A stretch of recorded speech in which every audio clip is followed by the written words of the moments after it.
Well, welcome everyone. So great to see everybody here. I'm Glenn Ruga, the founder and director of the Social Documentary Network. So great to see so many faces here from so many parts of the world. Zoom has taught us that we can connect with a global audience, and since 2 years ago, we've been able to connect with people from all parts of the world, both SDN members and other people attending our events, and we're very fortunate to be able to do that. And I particularly want to welcome people who are invited from Kiliii Yuyan's Instagram stories. I know a lot of people said they came through that, so welcome to this event today. And today we're thrilled to have with us 3 photographers and 1 writer from the current issue of Zeek magazine that focuses on sustainable solutions to the climate crisis. And following the publication of Zeek this past May, the photographs went on to be exhibited at Photoville, an outdoor photo festival in Brooklyn, New York. And the photographs are now having a gallery exhibition at the Umbrella Art Center in Concord, Massachusetts through, at least through the end of July and maybe a week or 2 after that. And today's event is co-presented by the Umbrella Art Center. And Madeline Miller, the Director of Arts and Environment at the Umbrella, is with us here today. I would just like to say hello in a few words. Madeline? Thanks, Glenn, and hi, everybody. It's so thrilling to be part of this event, and so thrilling for the Umbrella Arts Center, which is in Concord, Massachusetts, to be hosting this global exhibition. I was just saying to the photographers right before everyone else joined the call that I really, really wish everyone could be there to see it in person. Digital Silver did an amazing job with the prints, and they're really, really stunning.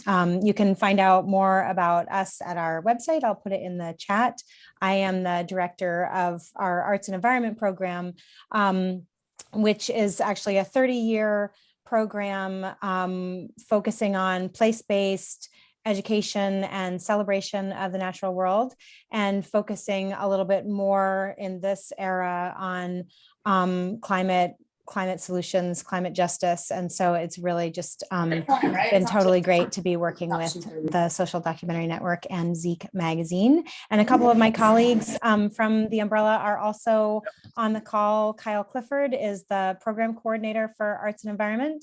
Stephanie Marlin Curiel is our visual arts and gallery program manager, and Stuart Ikeda is our director of marketing and strategic communications. So we're all here, and really it's a pleasure. Thanks, everybody. The reception at the Umbrella last Friday night was co-sponsored by the Thoreau Society here in Concord. And Concord's favorite son is the famous American author, naturalist, activist, and abolitionist, Henry David Thoreau. And today is his 205th birthday. So we want to say happy birthday to Henry David Thoreau. And I'd like to read 2 very brief quotations from him. The first is, "It is not what you look at that matters, it's what you see." And the second is, "Rather than love, than money, than fame, give me truth." And these are such befitting comments for the Social Documentary Network and Zeek magazine. I'd like to now just show a few photographs, both from the exhibition at Photoville in New York, and then at the Umbrella Art Center where it is now. So I'm going to share my screen, and hopefully this will all work.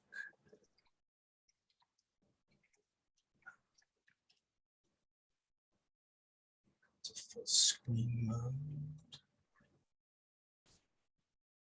Are people seeing this? Yes, no, yes, good. Yep. Okay, so the top image is at Photoville. This is a 70-inch cube. It's an outdoor exhibit that had the photos and text, and this front photo is by Kiliii. The next photo, this is Sarah Fretwell's. Giacomo d'Orlando's. And back to Kiliii's. I think I'm having a slight technical glitch with his full screen, but you get the idea. And here we are in the gallery in Concord.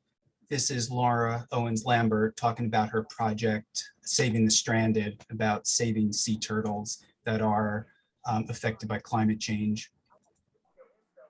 And these are just some other photos of the exhibit and the opening. This is Michael Frederick, the executive director of the Thoreau Society.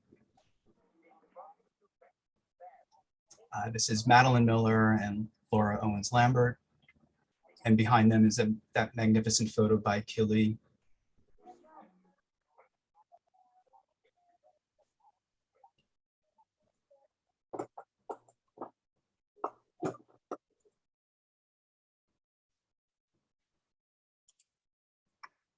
Okay, that's it. And if anybody's in Massachusetts, I hope you could take the opportunity to stop by and see the exhibit. And also the photographs from this exhibit is also available in Zeek Magazine, which is available from the Zeek Magazine website at zeekmagazine.com. Before I introduce our moderator, just a few announcements. This event is being recorded and will be hosted to the SDN YouTube channel in a few days. And the chat is open. We encourage people to say hi and let us know where you're Zooming from. And this event is co-sponsored by Digital Silver Imaging, a digital lab in Boston that did outstanding and impeccable job printing this exhibit at the Umbrella. And Andrea Zaki, their director of marketing, is here with us today. Andrea, just want to say hi. And hi. Thank you, Glenn. Thank you. Thanks to all the photographers. And thank you, Andrea. I really appreciate the work you've done in this project. And I very much want to thank Hanamula Imaging for donating the sustainable agave fine art paper that was used on these photos. Our moderator for today's panel is Antonia Juhasz. Antonia is a New Orleans-based author and investigative journalist focused on energy and climate. Her writing appears in Rolling Stone, National Geographic, The Atlantic, Harper's Magazine, The New York Times, among others. She's the author of 3 books, most recently Black Tide, on the BP Deepwater Horizon disaster in the Gulf of Mexico. She's a Monroe Fellow at the Center for the Gulf South at Tulane University, where she also teaches. Antonia is a former Bertha Investigative Journalism Fellow, and she wrote the feature article in the spring 2022 issue of Zeek Magazine on sustainable solutions to the climate crisis. Antonia? Thank you so much, Glenn, and thank you everyone for having me. And actually, because I see Michael right there now, if you can hear me, Michael, I'm actually, the first thing I'm going to do is hand the mic over to Michael Snyder, who is with with at least one child, who he parents, and two children who he parents. And we've got him, so we're going to turn it over to him. He is an incredible photojournalist, friend, ally. We were both Bertha Fellows together last year. He was the special editor of this issue of Zeek Magazine, and he and Glenn, by the way, write wonderful introductory letters to the audience, which I encourage you to read in the issue. And to say a little bit about Michael, who I could talk about for a long time, I'm going to read a little from his bio. He's a photographer and filmmaker who uses his combined knowledge of visual storytelling and conservation to create narratives that drive social impact. At its core, his work is an exploration of the dynamic relationship between environmental change and cultural change. Michael is a Portrait of Humanity Award winner, a climate journalism fellow at the Bertha Foundation, a Blue Earth Alliance photographer and National Geographic contributor, a Pulitzer grantee, a member of New Day Films, a participant in the prestigious Eddie Adams Workshop, and a resident artist at the McGuffrey Art Center in Charlottesville, Virginia. His photojournalism work has been featured by outlets such as National Geographic, The Guardian, The Washington Post, Vox, BBC, and PBS NewsHour. Michael, over to you.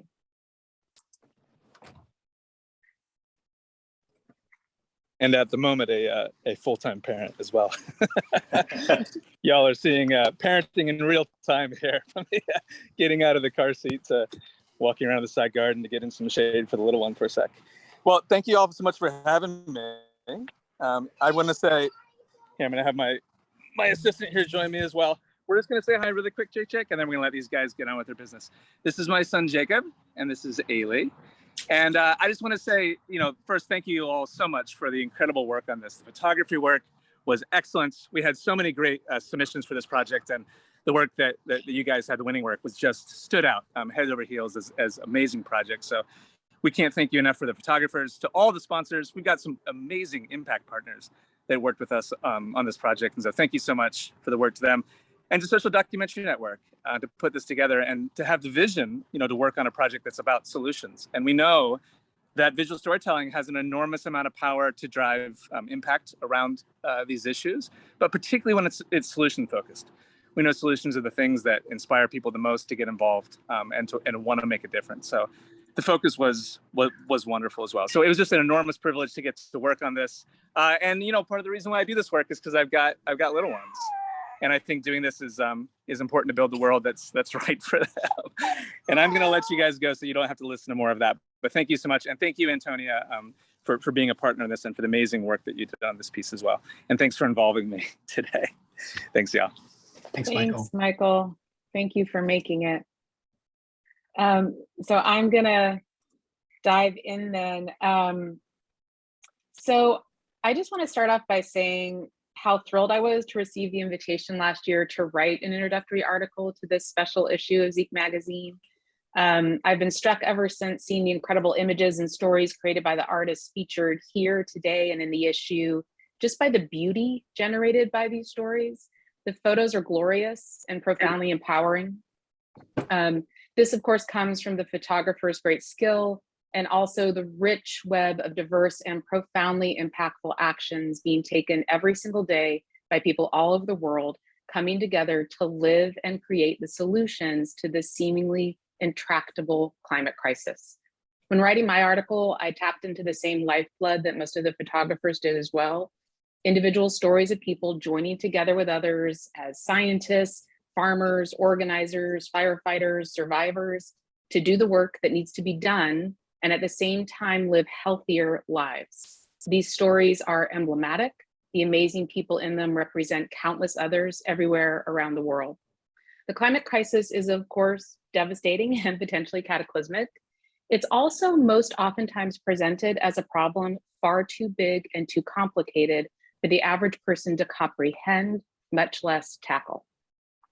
Yet the presentation of insurmountable complexity is by design, designed to leave us confused, heartbroken, isolated, inactive, and most importantly, in maintenance of the status quo. I didn't say addressing it is easy, but as story after story conveys in these pages, we have the solution. It's really a handful of political leaders, corporations, and the worst of the fossil fuel consumers who just need to get out of the way.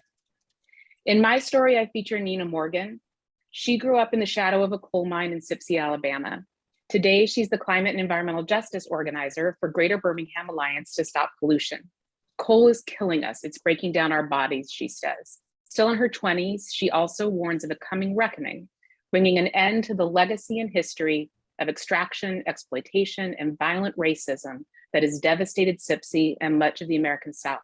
Central to her effort is shifting Alabama away from fossil fuels, and she has no shortage of plans to accomplish this goal.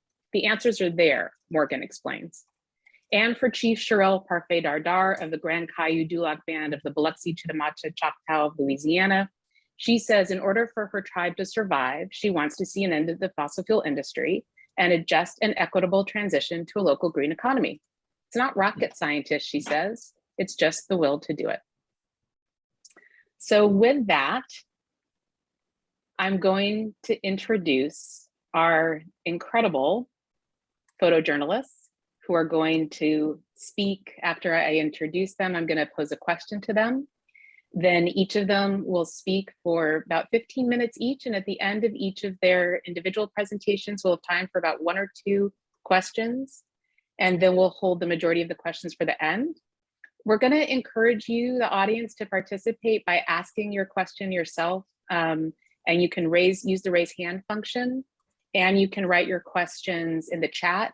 But even if you write them in the chat, I'm going to encourage you, although not force you, to read them yourself.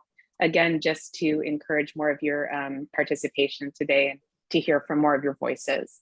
And we're going to, of course, see a lot of incredible, glorious photojournalism. So the speakers in order of presentation are Sarah Fretwell.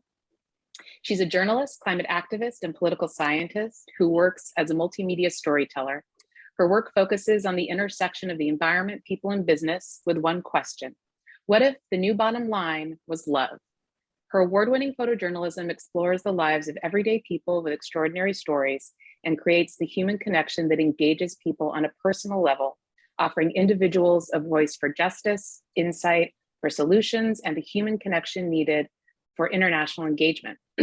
Some of her notable work and clients include the Biocarbon Fund, United Nations, USAID, the Africa Prize for Engineering Innovation, World Bank Group, and Tara Oceans Foundations.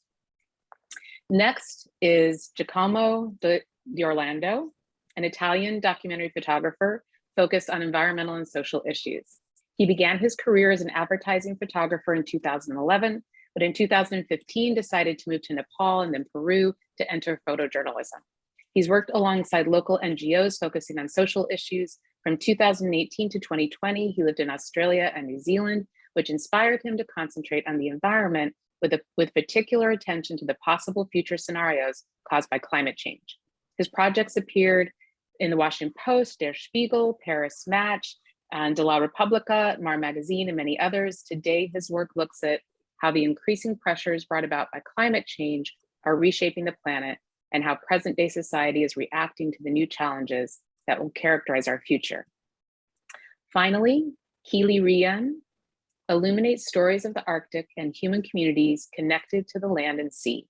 Informed by ancestry that is both Nane, Huzu, which are East Asian Indigenous, and Chinese American, he explores the human relationship to the natural world from different cultural perspectives and extreme environments on land and underwater. Kiliii is an award-winning contributor to National Geographic, Time, and other major publications. Kiliii is one of PDN's 30 photographers, a National Geographic explorer, and a member of Indigenous Photograph and Diversify Photo. His work has been exhibited worldwide and received some of photography's top honors. So with that, I'm going to present a question to our panelists and turn it over to Sarah. And the question is, and just to remind everyone to please mute yourself who isn't speaking. Here's our question. Please tell us about your submission to the magazine. How do you approach documenting climate change and solutions? And why is it important to do so? Sarah. Thank you so much, Antonia. And I just wanted to say, Glenn, thank you so much for all these opportunities that you're creating, just a space for this work that's so important. And I know for myself, sometimes when I've shown it in other places, people haven't understood the importance of it. So I'm just really honored to be here with everyone today and excited to be with a group of people that wants to talk about these things.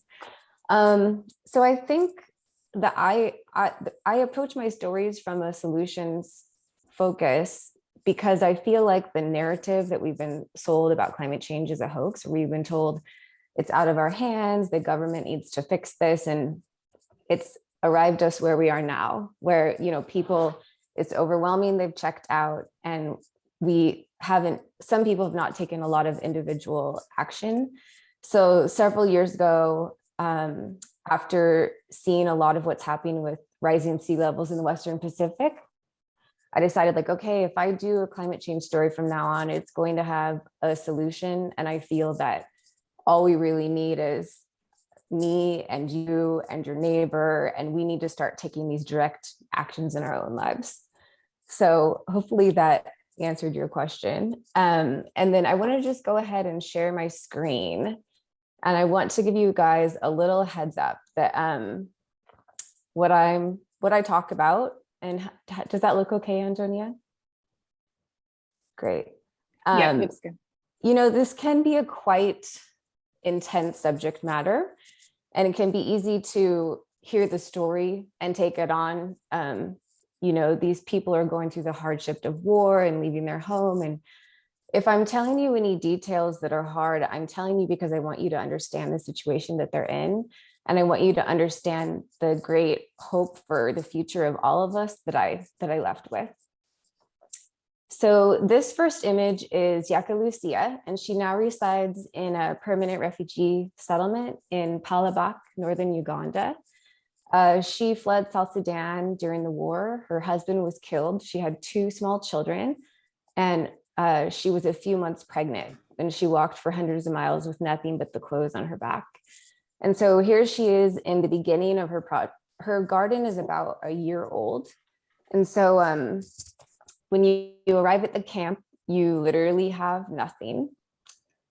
And you start your life over. You're given a white tarp, and most of them have like a blue emblem that says UNHCR. You're given 4 sticks to make a tent. You're given a 20-liter jerry can of water, or for water. And then you're given a big cooking pot. And most people have no money. They just have the clothes on their back. And that's how you rebuild your new life. So the way that you get food is you're given a food ration card through the World Food Program.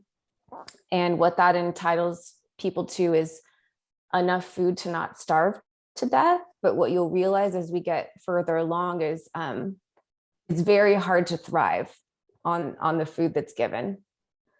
So this is Lakota Linda, and she's in her 60s, and she has actually 4 grandchildren that she's responsible for. And these are her son's daughters. So his wife was killed in the war and her son went missing. She has no idea where they are. And, basically to be a 60-year-old grandmother with no income and to be the head of the household, her responsibility is to make sure that they get to school and to feed them and clothe them.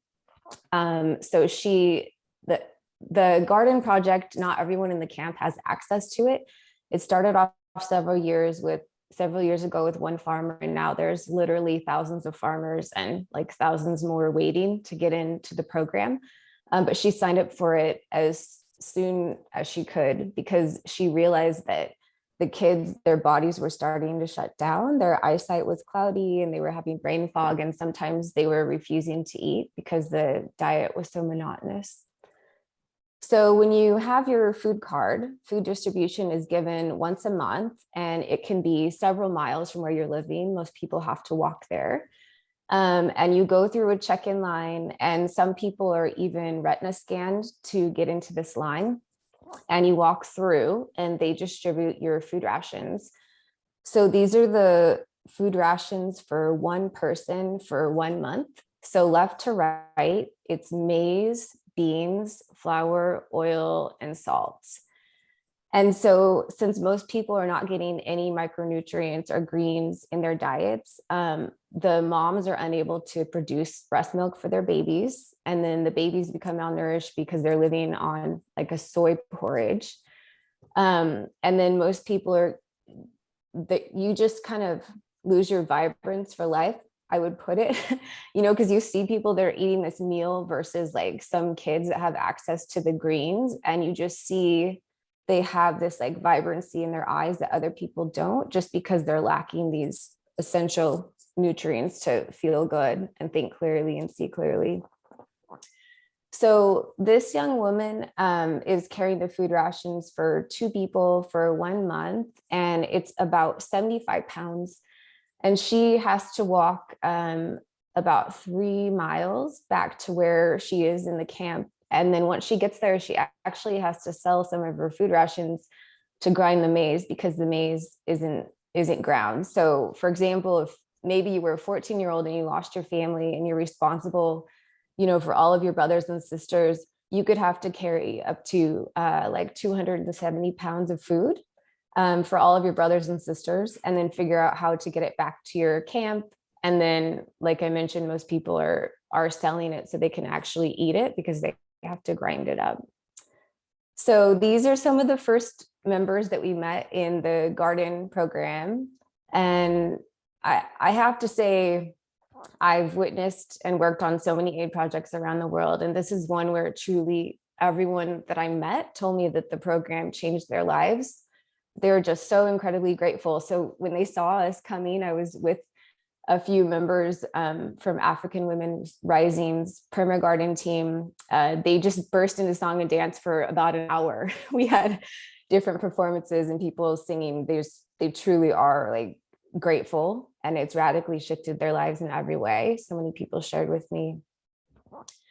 So this is Lakota Linda, the grandmother that we saw earlier, and her garden is about a year old. And so the way it works is people plant microgreens and they're able to eat microgreens within about 2 weeks. And then within about 1 month, they're actually harvesting vegetables from their garden. So they're able to supplement the rations from the World Food Program. And then within about another month, people are actually able to sell veggies from their garden. So then they also have an income stream. So for example, the income, she could then maybe buy some small fish to supplement their diet further, or if the children have a health problem, she could use it to take them to the doctor. And so when I met her, because she's in her mid-60s, so she's thinking, how are these girls going to make it on their own if I'm not here? And she said, if I die tomorrow, at least they have a garden that they can eat from. And I would say it was her absolute, pride and joy that she's accomplished this. And so this is one of the garden groups that we met. And the way that it works is they put you in groups of about 30. And not only are you helping each other problem solve, how to develop your gardens, it's also like a microfinance group. So if someone needs to buy a papaya tree, the group will pool its resources to help one person. And then when that person pays back the group, it will go to the next member in line that needs a loan or needs some assistance. And so this is a family eating the typical diet within the camp. It's a soy and bean porridge. And the way that the food rations work, everyone knows it's not enough food. So basically this family will have enough food to eat 1 time a day for 3 weeks. And then usually the last week of the month, the parents go without food. And if there's any food left, they give it to the kids. And so another reason why this garden program is radically shifting people's lives is between the World Food Program and the gardens, they're able to eat for the entire month. And so this is just some of the microgreens that I was talking about earlier. And these are packed with vitamins and essential nutrients. And so these are the ones that if you eat them within 2 weeks, the moms can start breastfeeding again and you're losing your brain fog. You can see clearly, so children can see like the chalkboard at school. And the amazing things about these gardens is that they're built with all found resources. So where a lot of aid projects are lacking is that you have to bring in things that were not previously there. And all they brought in this instance is they did some trainings to help people understand on your 30 by 30 piece of land, this is how the water flows when it rains. And this pile that you thought was garbage, these dead leaves or these food scraps or even this human waste, we can use this to build the nutrition in the soil. And so basically what people are realizing is like once you have seeds, where now they have a seed bank where they can trade seeds, it's like this incredible opportunity to not only like connect with the land, but like build something new for yourself and have this chance of, an experience of success in this new place. But then as well, it's like it's nurturing their bodies. And so many people were excited that they now have these skills to share with other people. Whenever I met them, they all wanted to explain in detail, like how they had built their garden and all of the principles that they had learned as far as banking the water and like nurturing the soil, because they wanted me to go home and make a garden myself. They couldn't believe that I didn't have a garden like this in my home. And so this is one of the sample like huts that's a more basic one that you would build. And so when she walked here and she was 3 months pregnant, after she built her hut, before she had her garden, she just met some neighbors, and the neighbor women helped her deliver her baby inside of the hut. And then they also helped bring her food and water and her children for about the next month. And then when the baby was a month old, that's when she was able to get into a garden group and start building her own garden. And these are just some of the feat of two hardworking farmers in the program. And so this is Augusti, and he is 30 years old, and he's head of household for 4 people. He was actually a farmer in South Sudan, but what he told us is that now that he's in this program, he realized that he wasn't that successful of a farmer before. And what he meant is that he was doing like traditional agriculture, and where this is regenerative agriculture and permaculture based, he just sees how little water and resources you actually need to have it be thriving. So like the idea, behind these gardens is that even during the dry season, you'll still be producing the microgreens. And when there's a lack of water, because it's all based on natural rainfall, you'll still have things like pumpkin and okra that you were able to grow during the wet season and then dehydrate, so your family can have this nutritious food year round. So he's one of the most successful people in the project. He increased his income over 150%. And I heard that about, actually before COVID, he was able to move his family outside of the refugee camp. And this is just another one of the houses that it's made of sticks. It still has the tarp on top, and then they've done mud on the outside. And so some people are fortunate enough to arrive here with the skill. So this is the most happening barbershop and also the only barbershop in the main town called Jerusalem. And this man was a barber in South Sudan, and he was lucky enough to just grab some of his equipment and bring it with him. So like this would be an example of, a service that people desire to go get their haircut. And then, so when you have money, this is something that you could procure. And then he would be buying veggies from them. And I included this picture just to show you over here on the left.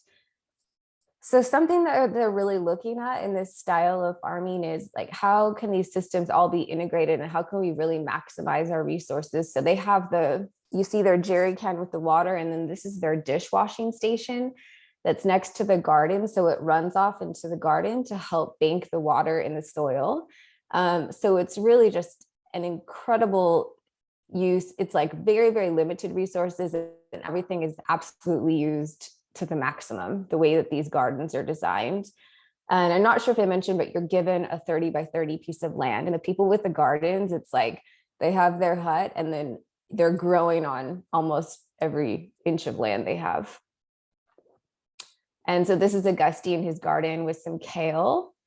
And then he actually told us during his interview, he was glad that he had no more problems with his wife. And what he meant is like, she was upset before that they had limited food and they didn't have enough money to do things like take their children to the doctor. So he said, now that I have the garden, I have no more problems with my wife because she can, has money for whatever she needs.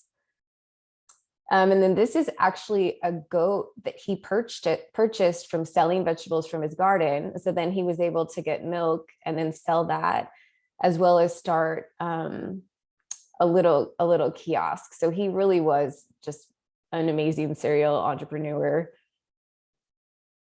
And then this is some of the kids at school. So not all of these kids are in the garden program, but I just wanted to show this to illustrate, like you need to have a clear mind to be able to go to school. You need to see the chalkboard. And I definitely noticed a huge difference in the vitality and wellness of the kids whose families were in these garden programs. And this is just them goofing around on a break. So that's all I have for now. And I'm happy to take a few questions. Great. Thank you so much, Sarah. Just such amazingly, just glorious photographs. Thank you. And thank you for sharing all of that with us. We have time if there are any for one or two questions now, or folks can definitely hold their questions to the end. You can use the raise your hand function if you'd like, or put a question in the chat, or just keep thinking till the end of the presentations. I would like to ask one question. Sarah, quickly, can you make the connection between what we're seeing here and the climate crisis? Okay. Yeah, I mean, pretty much, anyone here, like if you enjoy eating food or drinking water, this relates directly to you, because most of these people, we have over I think it's 80 million refugees in the world right now.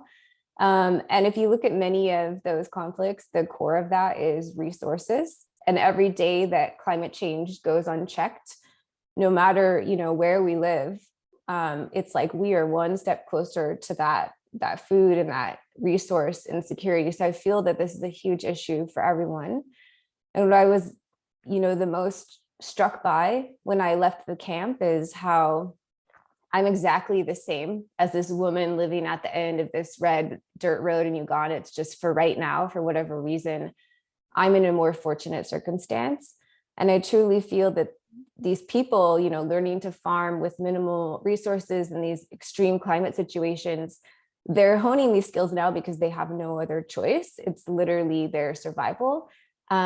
But they are basically becoming the experts in this kind of farming in extreme environments. And I thought, gosh, it could be that one day, like a family of 4 from California learns from this woman who has now, been doing this for years.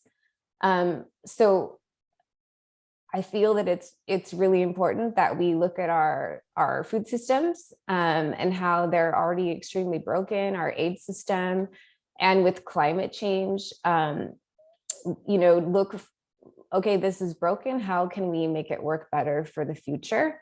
And for myself, I left saying, okay, I really need to learn how to garden, and I need to learn more about regenerative agriculture because I feel it's so critical for our survival in the face of climate change. Thank you, Sarah.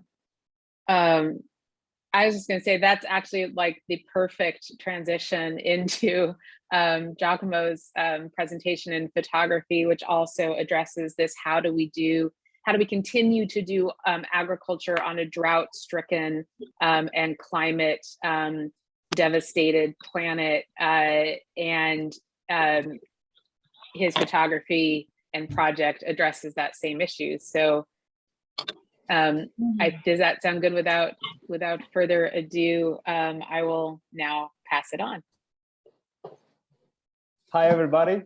Thank you so much for having me. Thank you, Glenn. Thank you, all the sponsors. Thank you, Antonia. For me, it's very exciting. And thank you for all the participants that are here to listen to us. So thank you so much for everyone.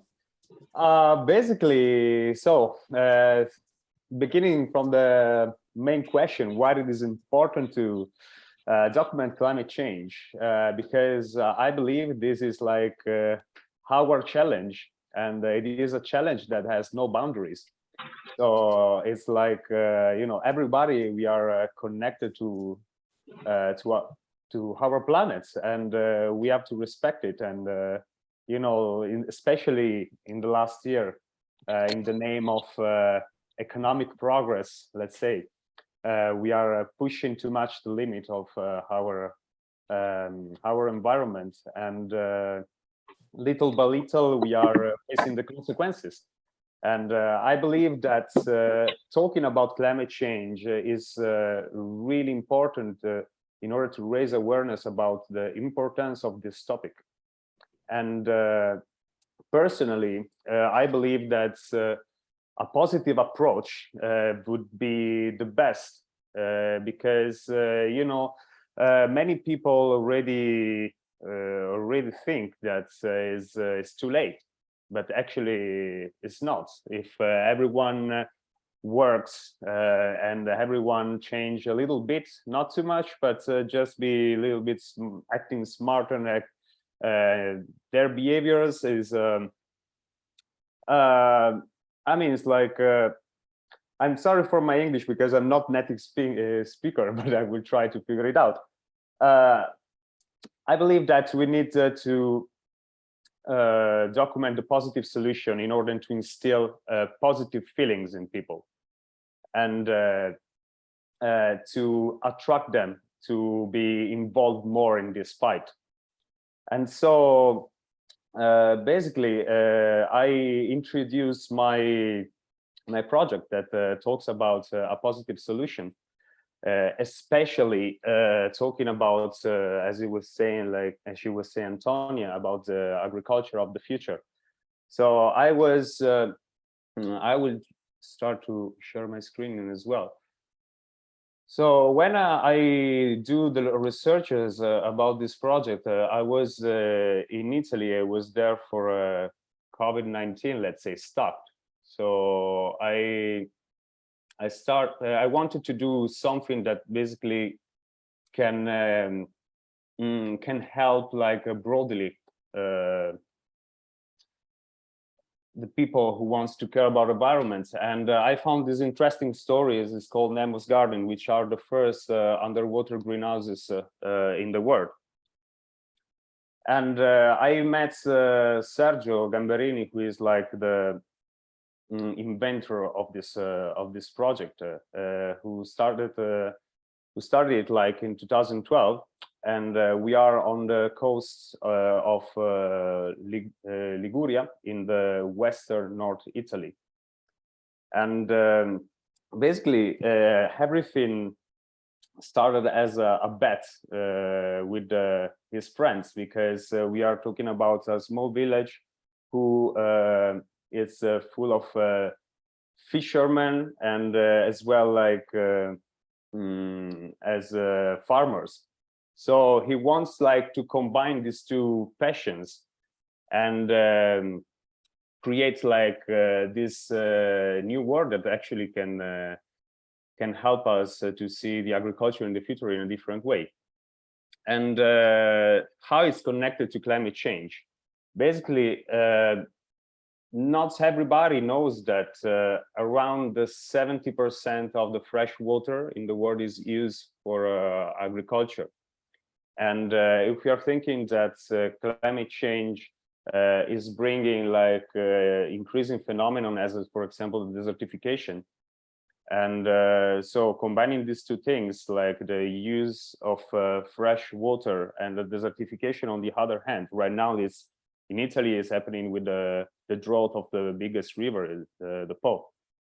And so he wanted to create like a new way of agriculture that basically will counteract these two problems. And he found like this interesting solution.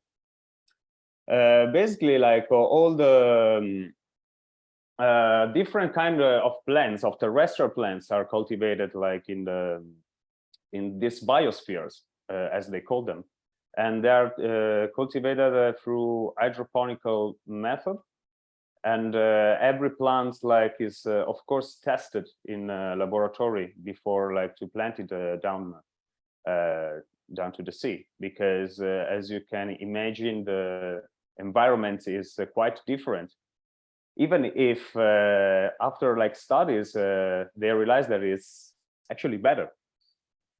So here is a portrait like of this Sergio Gamberini, the creator of the Nemo's Garden. And I wanted to follow all this project from the scratch.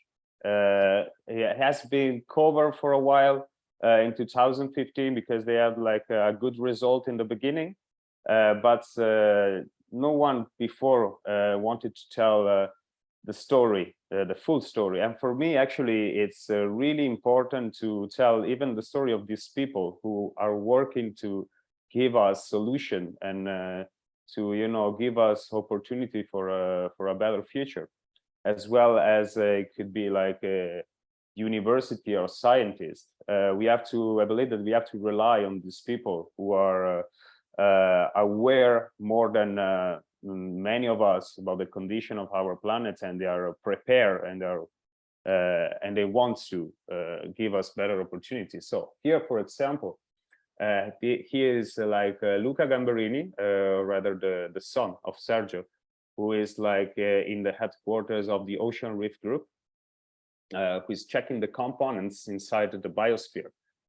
And here, as I was saying, I started to document like the mounting on the biosphere. So basically, like these structures are huge acrylic balloons, which are brought like to the installation site, which is like 40 to 50 meters off to the coast of Noli, and at a depth can be vary between like 5 and 14 meters. depending on the plants that you want to plant inside, because of course you have to take into consideration as well, like the source of light.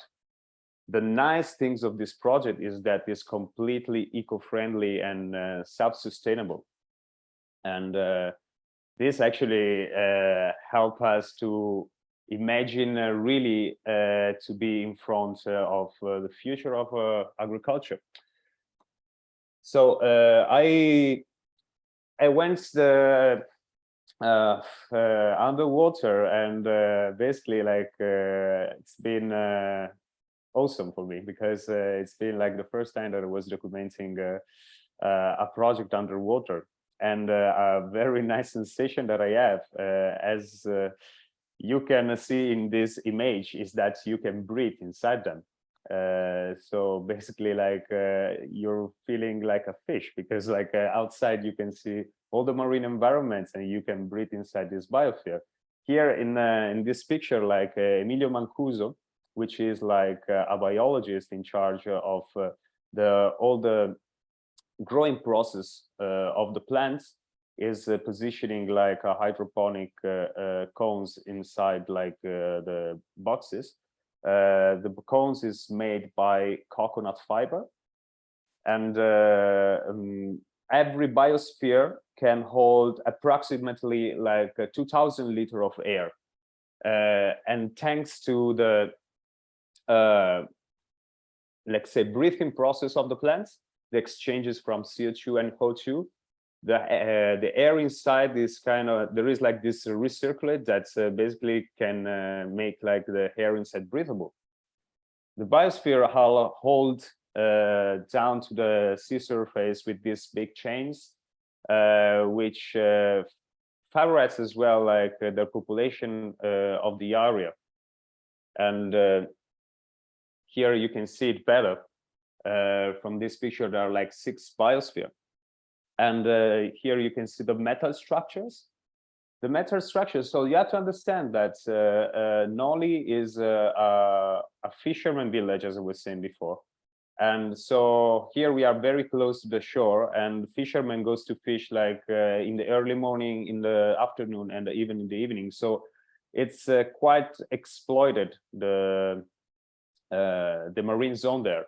And after years, the divers and the people who work on this project realized that the marine fauna basically came back a little bit, because like they can use these metal structures to as a shelter, you know, for predators, or even like as a breeding ground. And so this is like in the beginning was just you know, a bet on okay, let's see if we can grow like terrestrial plants underwaters. But then it becomes like even a mission, and it becomes a mission like to involve people in caring about the environment, and to get them like more involved. So as you can see, this is a picture of the basil who was growing inside. So in the last year, they grow around like 40 different type of plants, included basil, like herbals, like thyme, marjoram, oregano, but even like beans, cherry tomatoes, strawberries. So there are many plants that actually can be grown inside. And as well as plants used for pharmaceuticals as well. Like in the last year, they tried to, with success, to grow like a particular kind of tobacco, Artemisia. And basically, as I was saying, that is completely self-sustainable. You can see it like from these pictures. So you can see just, you know, the leaf of the basil and some condense, let's say, of water. The interesting part is that no watering is needed, because through the condensation process of the seawater inside the biosphere, so basically like the seawater condense on the inner walls of the biosphere, and through this condensation, the seawater becomes fresh water. And from the gravity, this fresh water drops into the hydroponic cones. And so they have like this exchange. Sorry, there is like this watering of the plants. So there is no irrigation needed. And as here you can see like pretty healthy plants. And this is a part that I wanted to document inside the University of Pisa, the Department of Pharmaceutical Resources. And as I was saying before, I like to involve even university and the scientists in my project. And why I decided to do so? Because it's proven that the plants inside, that the growth inside the biosphere of the Nemo's garden develop the 31.1% of polyphenols and the 33.3% of essential oils. Sorry, more percentage of this compared to the plants grown in the terrestrial environments. And this is not only important, let's say, for aromatic plants, because I can assure you that I try like to eat that basil, and when you hit like one leaves, it seems like that we have to like almost like the old plants. They are really strong, really perfumed. But also these are data very important for pharmaceutical purposes, and especially like the tobacco that they use, they used to plant. They are planning to develop like some sort of vaccines with that. And so that's why I wanted to follow as well like this experiments in the in the University of Pisa. And here you can see like in these pictures, like is Dr. Luisa Pistelli, who is taking out what is like represented on the other picture, or rather like the essential oils, in order to analyze it. And then another thing that's proven the self-sustainability of the project is like these two components, which are the only one electronical components present in the biosphere. These components like are run by solar panels connected to the surface. And in particular, like this is like the fan that permits the air circulating inside the biosphere. So it permits like as well the condensation from the salt water into fresh water. And this is like the connecting box, which controls everything inside the biosphere. So it's like monitors the humidity, monitors the CO2 level, the O2 level, the temperature. And so basically, without going underwater every time, you can basically see how's this condition inside this biosphere, even because like it's connected to a camera and as well with to a Wi-Fi connection. So basically, if when people goes inside the biosphere and to do like some operation that's usually are like 3 operation, the seeding, the let's say the middle harvesting, because every biosphere can host approximately like 120 plants per cycle, which depending on the cycle you can you know, use it more time in one season. And G, just to not interrupt, just to give you a sort of time flag, that's you're at no 15 worries. right now. So okay, yeah. And yeah, so I wanted I just finish very quickly. Here you can see like the divers and the proportion to the biosphere, so you can understand a little bit. Here is like Luca committed in the harvesting. And then I will finish just like that with this symbol. This is like the tree of life, which is like the symbol of the possibility of growing plants underwater. So sorry if I took like so much time. No, barely. You barely went over. That was just beautiful. Thank you. Just both the story and the photographs are just so mind-bending. So thank you. Thank you. Yeah, we had one question in the chat, and I was wondering if, and I'm sorry if I'm going to pronounce your name incorrectly, Amaland, if you wanted to ask your question. Hello, I just wanted to, where there is, oh, there's the camera. My camera's not turning on.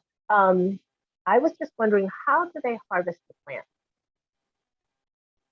Sir, can you repeat again? How they Just find? how do they harvest them? Yeah. How do they harvest? So basically, they go inside from the surface with an hermetic box.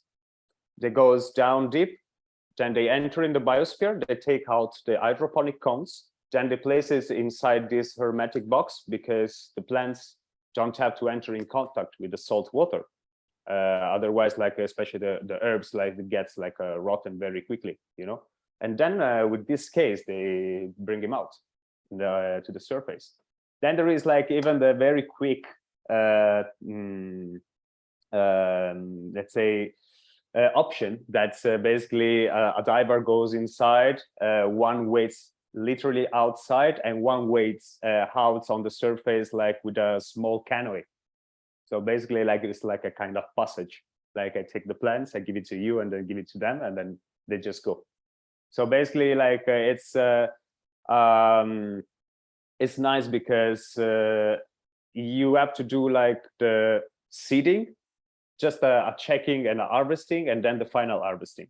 So during all the other time, it's like so self-sufficient. Crazy, amazing. Maybe one other question if anyone wants to ask a question now. I'll ask one was just the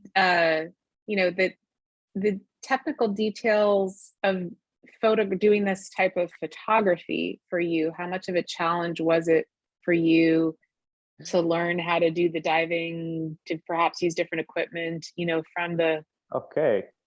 This is, we are talking very much about determination because I took my diving certification to do this. So basically I took my open water certification, and after 1 week I was taking the picture underwater. So it's been pretty challenging actually. But I came back like 4 times, even because I wanted to, you know, following all the process. So the most of the time I'm staying like on the opposite side of northern Italy. So I was at 2 a.m. I was taking my car, driving there, and at 8 diving, then diving until like 4 p.m. doing like 4 diving per day for 3 days, then coming back, then after 1 month, 2 months back again.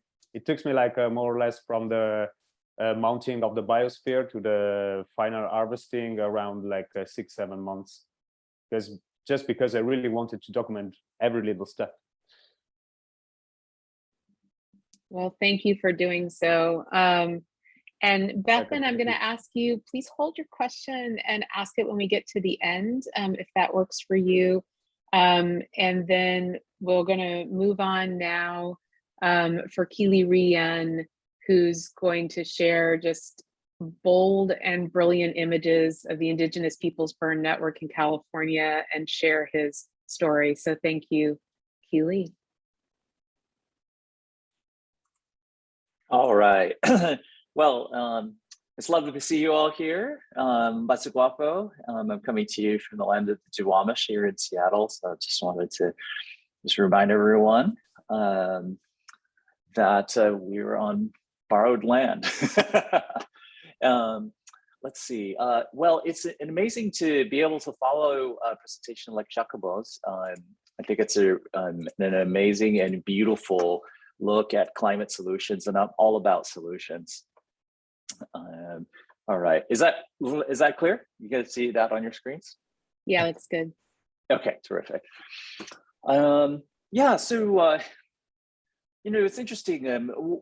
People have right now. I'm actually working on a story that is that's funded by the Amazon Climate Pledge, and climate stories have been. People will reach out to me to do climate stories, and climate is a big thing all the time these days. But you know, in a lot of ways, I never really think of myself as a climate change photographer. climate is, because I work primarily in the Arctic regions, it's just unavoidable. It's like the background, it's the background of the wind and the trees.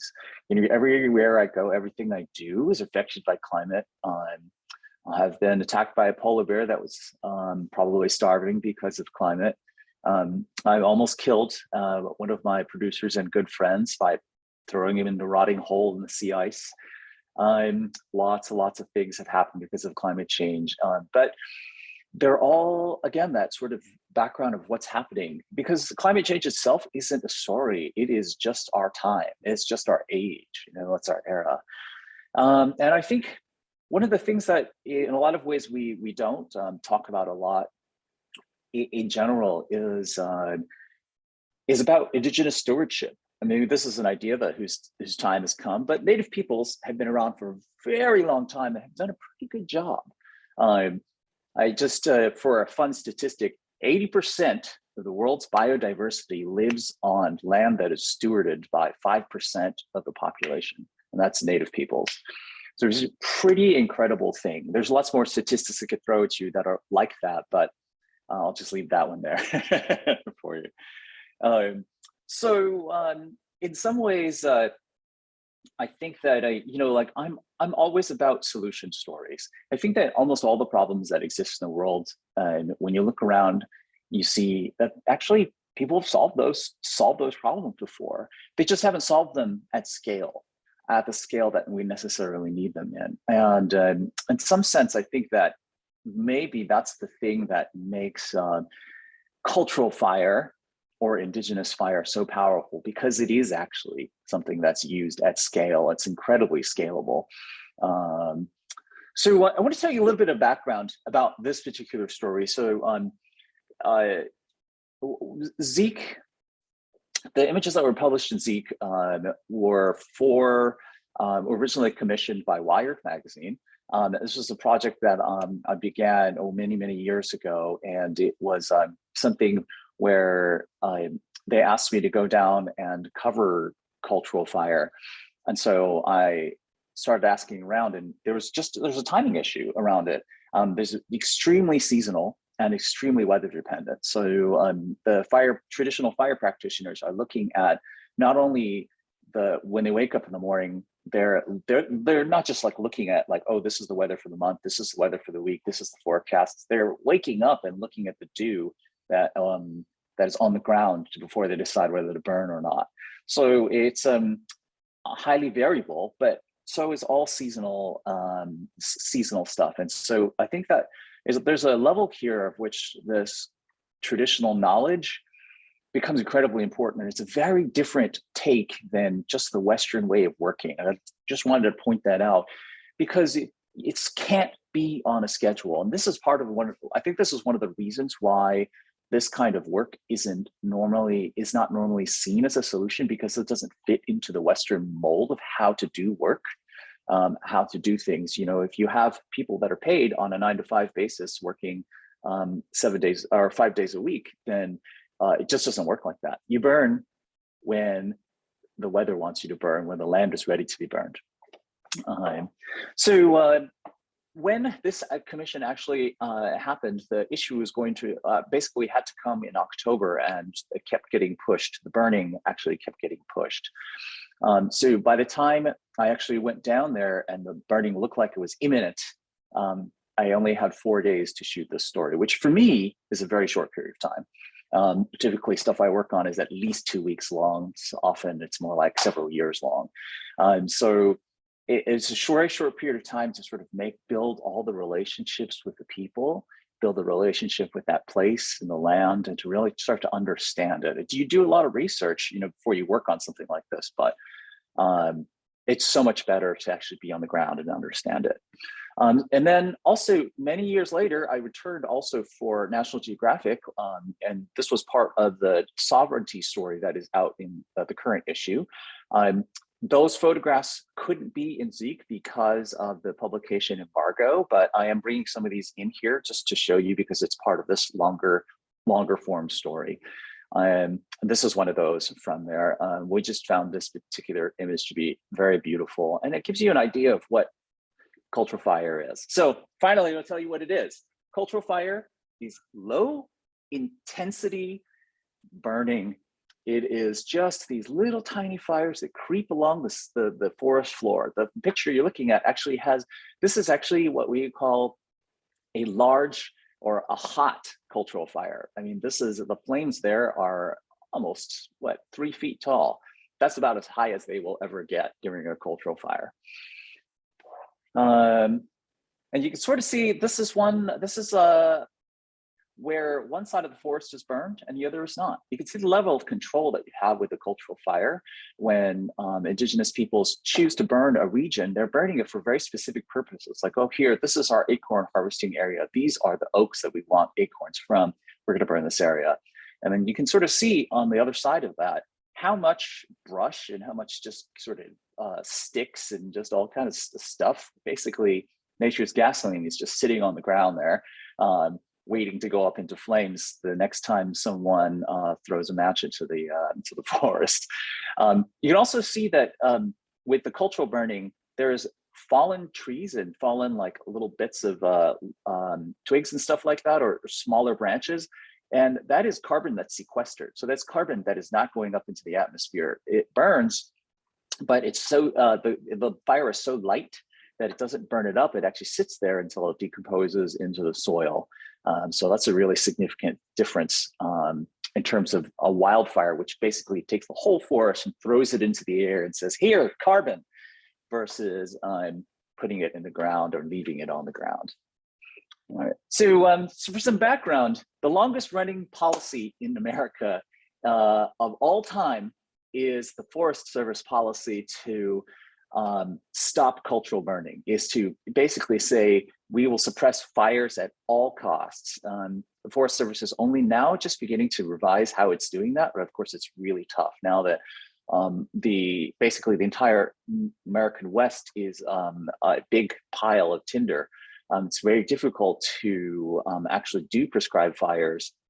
And the origin of all this actually lies very much in racism. The specific reason why this was done was because Native Americans did it.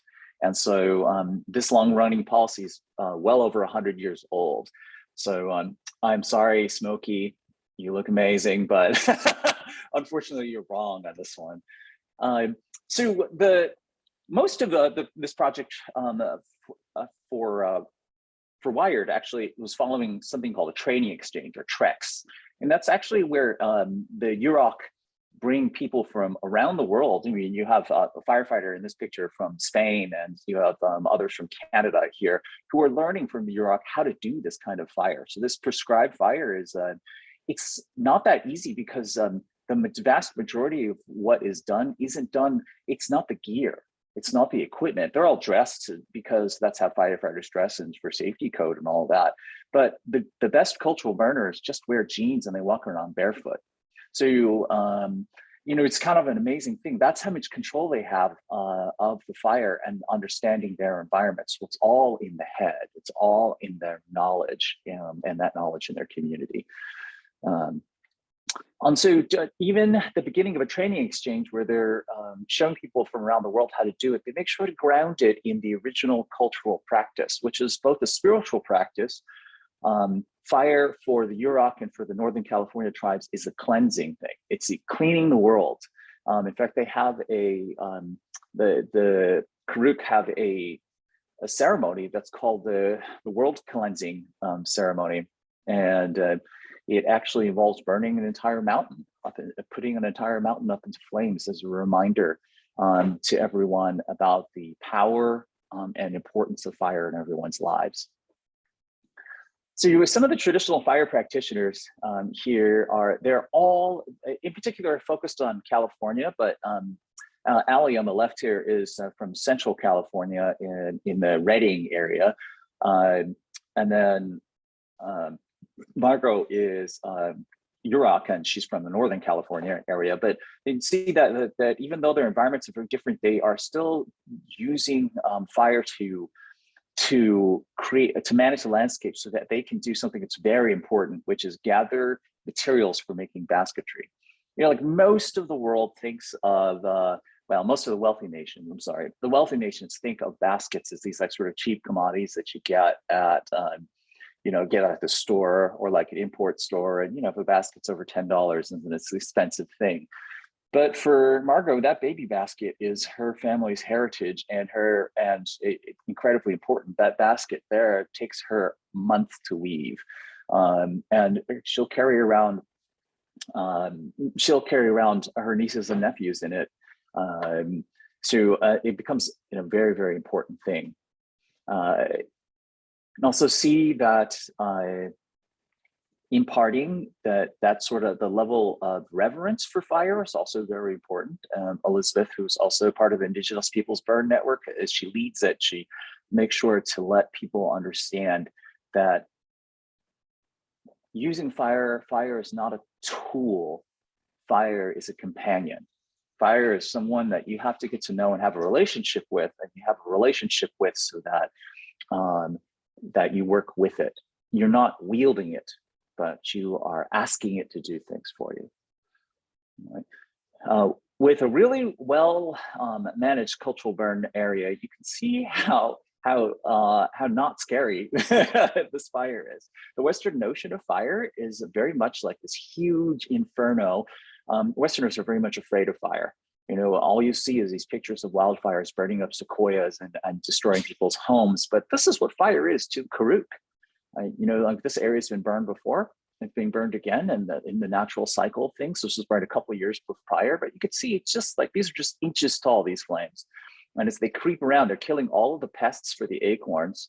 They are clearing away competing trees that they don't want, or saplings for competing trees that they don't want in this area. So it's very, very tightly controlled what they're doing it. And you can see it's very easy, and it's very easy to keep it out of control, from getting out of control. They do very specific things like protect certain trees by clearing away the leaf litter and then burning around it. And even at a larger scale, you can sort of see at the treks, you have a bunch of newbie firelighters, people who have never done this before, and they're doing it, and they're still doing an enormous area over which they can do it once you have someone who's in charge who knows what they're doing. So in the past, California used to burn 8 million acres each year. That is just a distributed thing. Like no one's telling everyone, it's not centrally coordinated. It's because it's part of a deep cultural practice. Everyone knows that they have to do it. And as a result, that 8 million acres a year could go an enormous way into preventing wildfires in Northern California. And it's a lesson that expands across, across the globe, really. So Frank Lake here is a PhD in traditional fire. He's also works for the Forest Service, and he's pulling on some bear grass, which is one of the important weavers used to make the designs and baskets in Northern California baskets. And you can see how beautiful that bear grass looks, that young, like succulent and also strong bear grass, and the acorns lying all around it. Well, that's because this is one of his areas that he burns near his home. Every year, it's several acres large, and then he just goes and he brings his kids, and they all just gather acorns. And you can see how easy it is to see the acorns on this newly burned territory. It's super easy to pick up these acorns right off the ground. It also kills the pests, so they burn at a very particular time to make sure that the weevils and moths that when the acorns first begin dropping, the pests start showing up, and then they burn and they kill that first crop of insects, which preserves the acorns that drop afterwards. And so there is that. All of this is to manage the land for nature's bounty. The point of it really has always been to create a world that they want to live in, right? And not so much just not in opposition to something, but it's for something. On the other hand, you can also see that sometimes it's not all good news.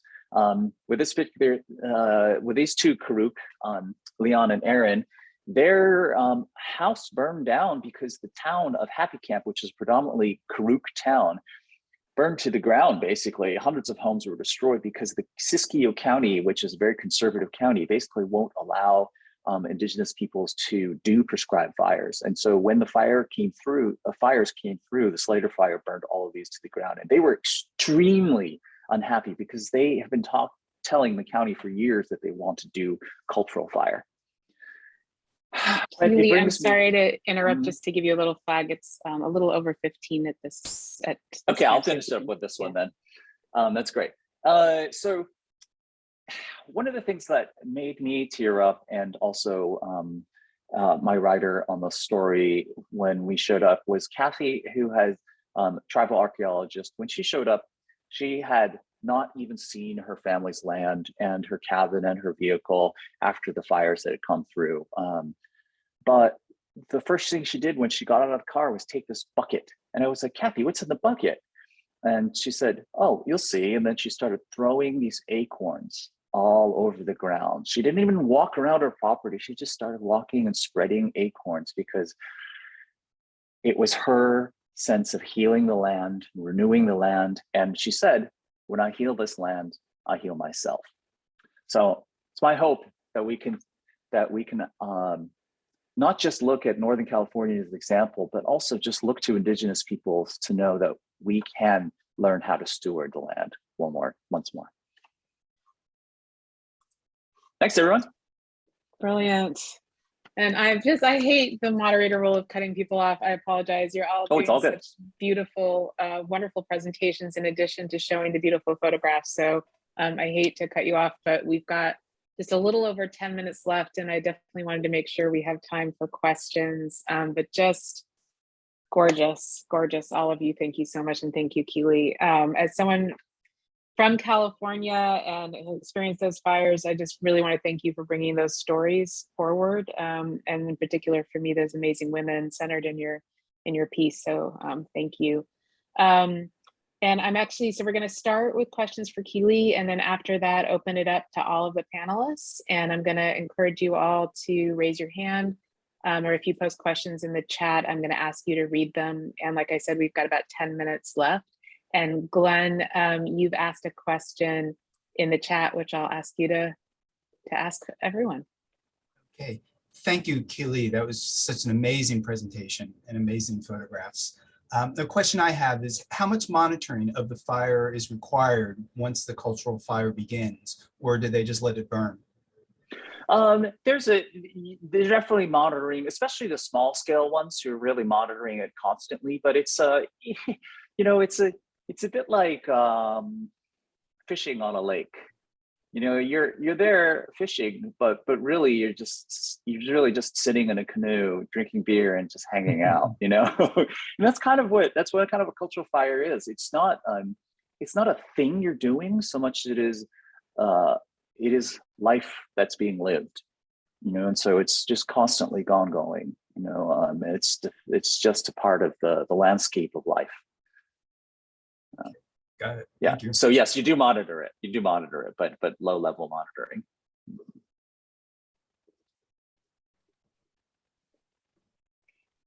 Okay, I'm going to ask the same question I asked before, which is, can you talk about the challenges of photographing burning fire and fire practices? Yeah, you know, actually, I think in a lot of ways the hardest thing for me is working in a hot environment around fire. You know, like right now it's 80 degrees here in Seattle, and if it was possible, I wouldn't be wearing any clothes at all because I'm hot. So I'm working in hot temp. You know, these sort of regions is the hardest thing, and also dragging the gear around uphill in these hot environments is tough for me. But other than that, not that difficult. I think just being really aware. The outdoors, I'm very comfortable just outside, so it's my happy place, and so paying attention to everything that's going on isn't hard. But I think, you know, in a lot of ways too, what makes a lot of these challenges easier too is building up those relationships with the people, and then having total trust in them. You know, being around Yurok fire practitioners, firelighters, I have complete faith in them that they're going to take care of themselves and me, and not worried one bit. But I am paying attention. Yeah. Great, thank you. Okay, good. Actually, before I return to Bethan, if I'm getting the name right, Bethan, who had a question to ask. Actually, Bethan, I'm going to ask you to ask this question because I think it applies to everyone. I'm going to stop myself because it can apply to all of the panelists. Would you like to read your question?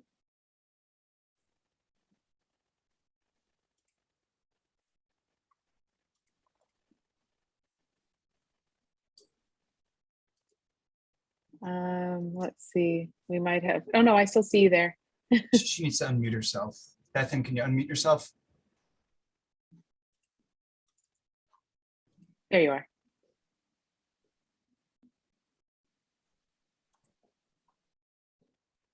Looks like we might have a.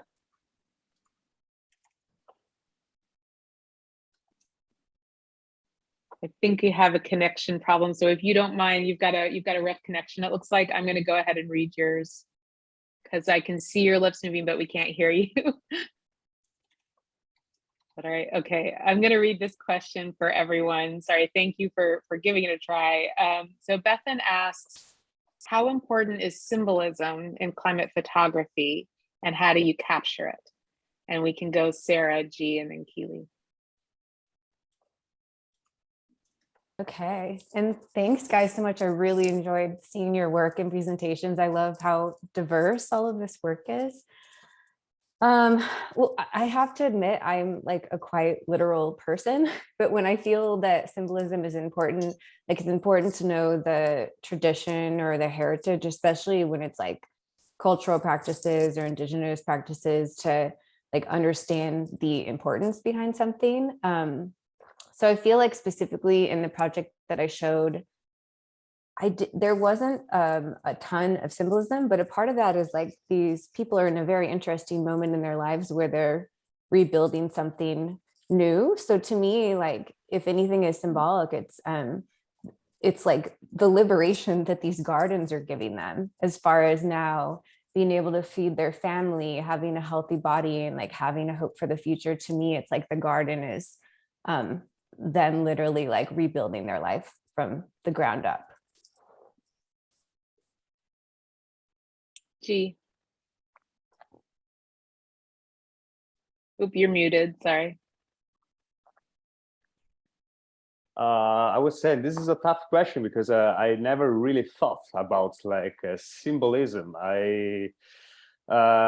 Basically, I like to be fully involved in the initiative that the other people find and the efforts that these people put in finding solutions.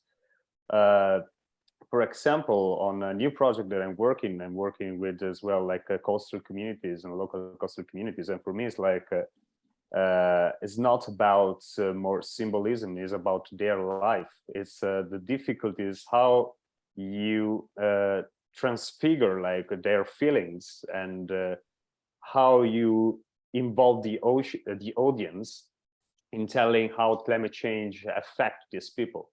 So basically for me is the most important things is like demonstrate like the interconnection between the environment and the human being. This it could be like in Nemo's garden, it could be like this really genius effort that they have, like this family that from just from a bats like found a solution that maybe put us in front of a revolutionary system. Other, you know, indigenous community has Kiliii was saying that is practicing like this ancient practices, and for them is like natural because they always care about the environment. So there, it's I believe that the most important things like in photography in showing emotions and showing emotion of the photographer, but the emotion of the story you want to tell. That is very well said. Thank you. Yeah. You know, I think with certain stories and certain concepts, symbolism is important. You know, like if you're working on something where Christianity is a thing, you know, the symbolism of the cross, for example, would be it would be very intentional if you were to leave it out, for example. But I do think on that level, something that's more important, that's more applicable across stories is iconography and archetypes. You know, like everyone has built up images from photography from, you know, 100 years of looking at images. And like particularly like in the case of fire, for example, you're right. It's very, you have to be very aware of what people already know or what people are already seeing in their heads. You know, right now, when people think of fire, they're thinking of the pictures of the American West burning to the ground, these huge, huge flames eating up mountains with, you know, LA underneath them or something like that. And I think that it's really important to keep that in mind, because when I'm choosing in my edit, I'm trying to figure out what to shoot and what to do. I think about that and I try to counter that. So I'm looking for the images of which are fire, but they're gentle. They're fire that's fire of people that are things that are completely unexpected. I don't want to have to explain. I want people to be able to look at it and be like, oh, that's weird. That's not what I thought about fire. But I also do not want to, I want to make sure that it's nuanced and that we aren't lying either. So make sure that we have pictures that are what people are used to seeing as well, but then make sure that that story is deeper and more nuanced, so that if there is a picture of a conflagration, you know, a huge fire or something like that, that you can, or that, you know, like a prescribed fire that's a moderate burn, I do want to be able to show people that that exists and that people, and that there's some caveats to it. People are lighting prescribed fire. Sometimes they do get out of control. People have to learn this skill, you know, and so, and I think in this moment of misinformation in particular, we can't just show people what we want them to see. We have to show them everything. And then, but lean really hard on making good images that craft a story as best we can, you know. And so, but just keeping in mind what people already know is really helpful. That's it. That's all I got. All right, well, it doesn't look like we have any other questions at this point, and it is 3:30 when we wanted to bring this to a close. So I really want everybody to join me in thanking Kiliii, Sarah, Giacomo, Antonio, our sponsors and partners, for such a wonderful presentation today. And thank you for all being here. I think we lost a few people today to the hearings in Washington, which was kind of hard to get in front of that today. We'll learn more about that tonight. But keep in touch with SDN. Photographers out there who are not familiar with us, I hope you can learn more about us and consider posting your projects to the SDN website. We'd love to see them. And keep up the good work, everybody. Make sure you check out the special issue of Zeke Magazine. It's so wonderful. Everything in the issue is so fantastic. And I just want to thank everyone as well, Glenn as well, each of the photographers, wonderful presentations, wonderful images, and thank you all for being with us today. It was just great. Daniela, thank you. Thank you so much. Yes, thank you so much, everyone. And also much appreciation to the audience. There are some really heavy hitters in the photography world in the audience here. So yeah, thanks for showing up to listen to our little tiny spiel here. Bye, everybody. Thanks, heavy hitters. All right, bye everyone. Thank you. Bye-bye. Thank you Have a so great much day. for everything. Bye. Great meeting you all.